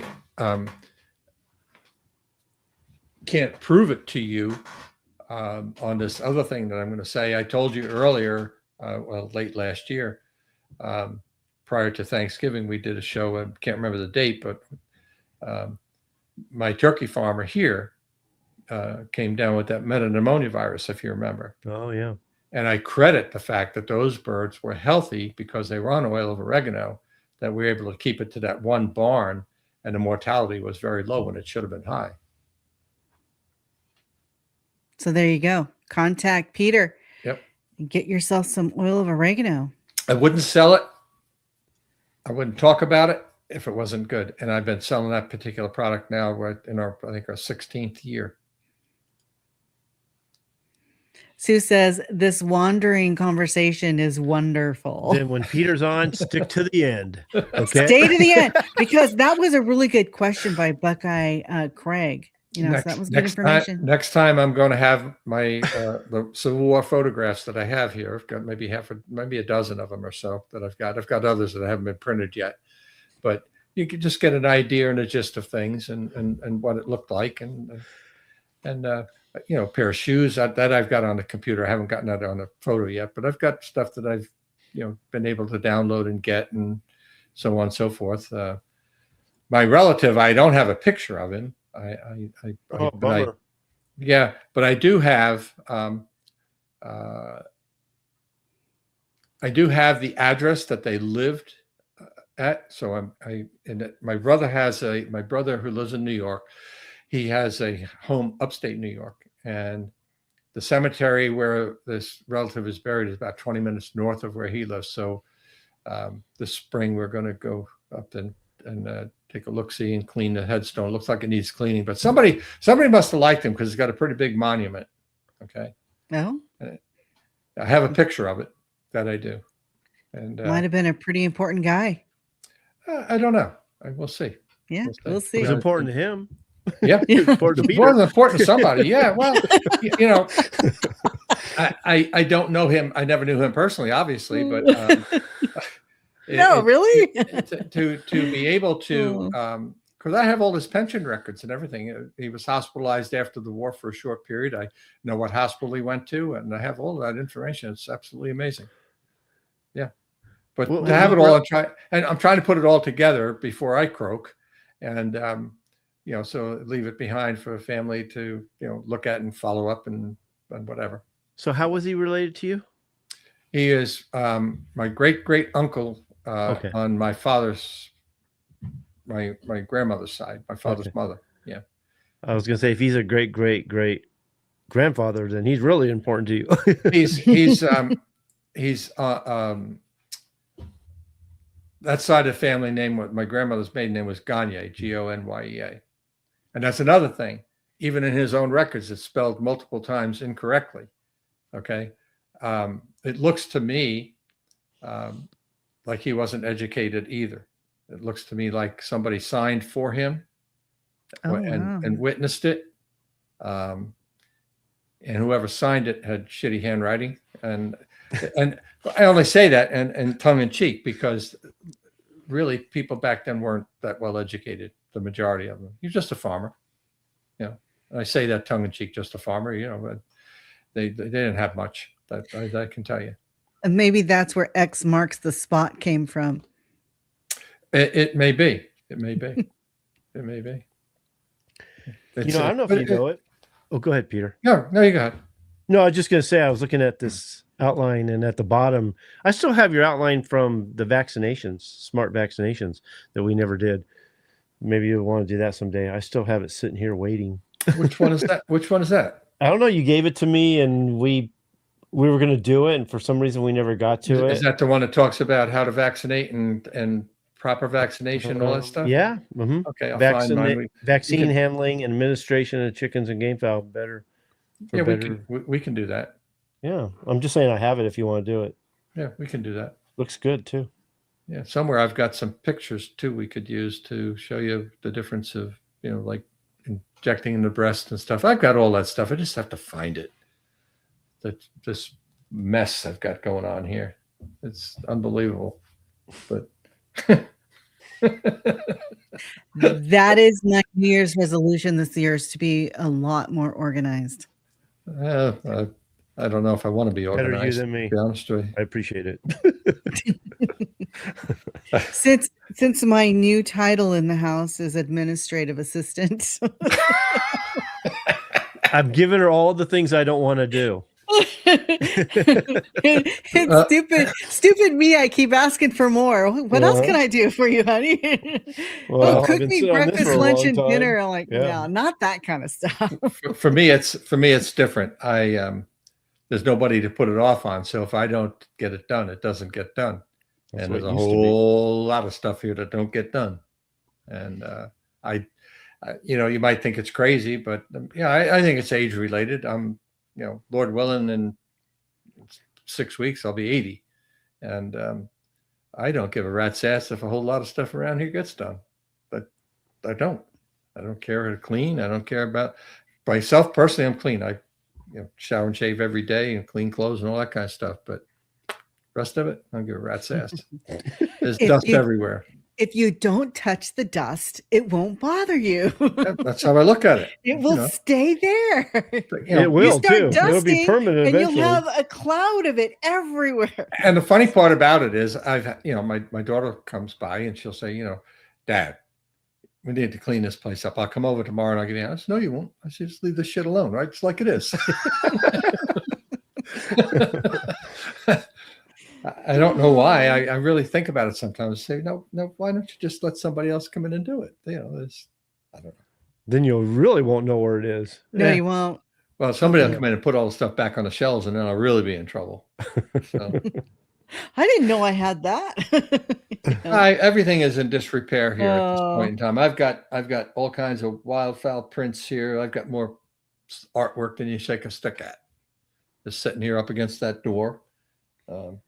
There's 3 geese flying there. There's airplanes around the corner. This mess over here in the corner, those are all army patches that I picked up out in Pennsylvania one day. A guy I was out there with my ex-girlfriend at the time, and we were looking at some pretty cool stuff there. And this guy was set up in a VFW parking lot by himself. And I was over there talking to him, and he was trying to raise some money. His wife had cancer or something, and I bought all he had for more than what he wanted for it. But I told him, I said, if I had more money, I'd give it to you. But anyway, sitting over here on the same cardboard he gave them to me on. Well, there you go. Sue says it's an age thing. And that's Leave it be. It's fine. Good. Okay, we better look forward to. I have something to look forward to because I've got to outlive you. No, I see dust. I don't touch it because I'm allergic to dust. I've got radio controlled airplanes. I've got a huge one in the other room. There's a train set up on the other side. I've got collectible cars, toy cars. Was big into the Pinewood Derby with my granddaughter. She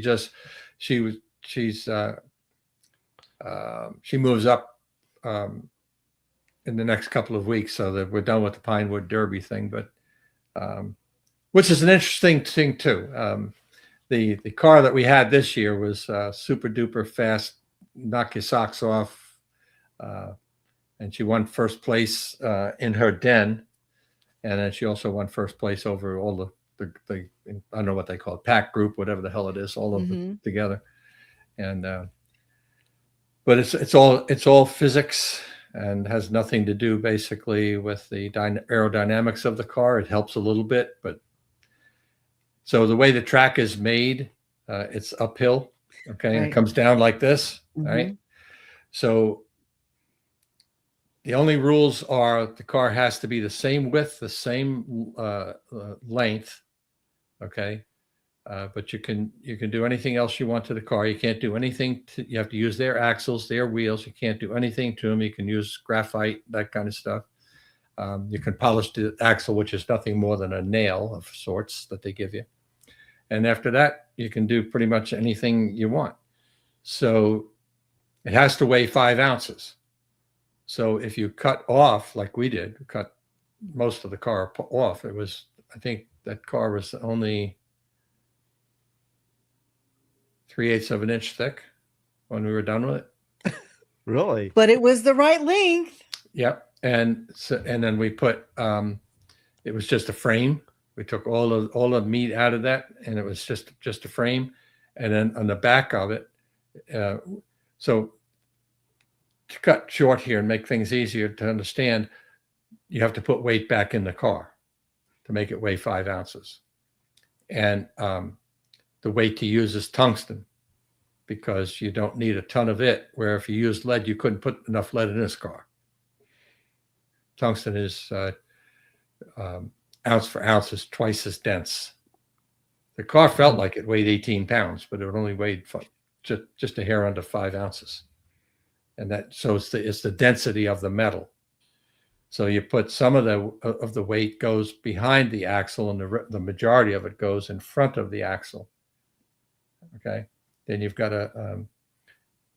and when you do it that way, and then one wheel you pick up off the track, so you don't have as much friction either. So you're really riding on just 3 wheels. Okay. Wow.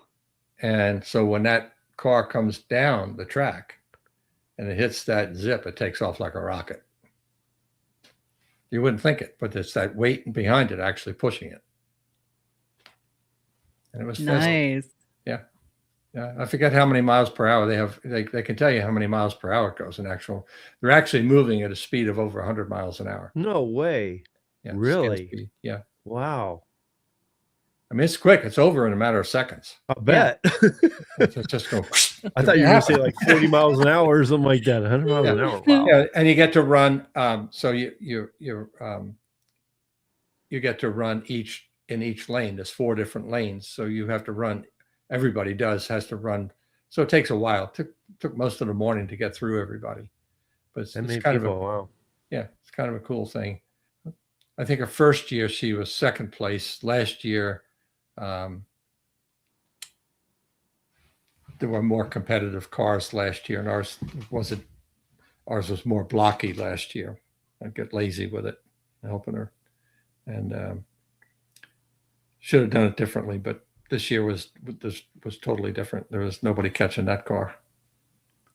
So memories, creating memories. Oh, yeah, I'll never forget this. It's never. a lot of, well, you know, I'm a model builder from way back. I've built tons and tons and tons of model airplanes and all that kind of stuff. Yeah. Yeah. Okay, so shall we wrap it up?